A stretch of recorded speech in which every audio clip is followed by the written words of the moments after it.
Sino po ba ang mas sumpungin sa inyo? Mas moody po? Moody. Ako mainit ang ulo. Mas madali uminit ang ulo. Present. Wala na. Ay, wala na. Manhid ka na eh. Oo, manhid Babaeng na. bato. Ano ba yan? Wala nang Namanhid feeling. na ako simula last year. Oo. Starting last year. Before last year, normal ka pa. Oo. Anyari? Anyari last year na nagkaganyan ka?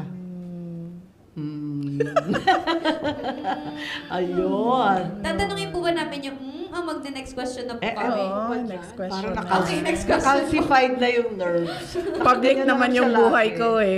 Balikan nyo lang yung mga Mga pangyayari. Tapos, na-calcified na. Oo, Wala ka wala na. na. Wala Wala nang na akong nararamdaman. maramdaman. Ganon? Oo. Wala na akong Talaga? maramdaman. Wala na kahit kabugin ng kabugin. Wala na. Naku, kawawa Kiligin. naman. Namatay yung Baka naman feelings ko. kiligin. Namatay ang feeling. Aray ko!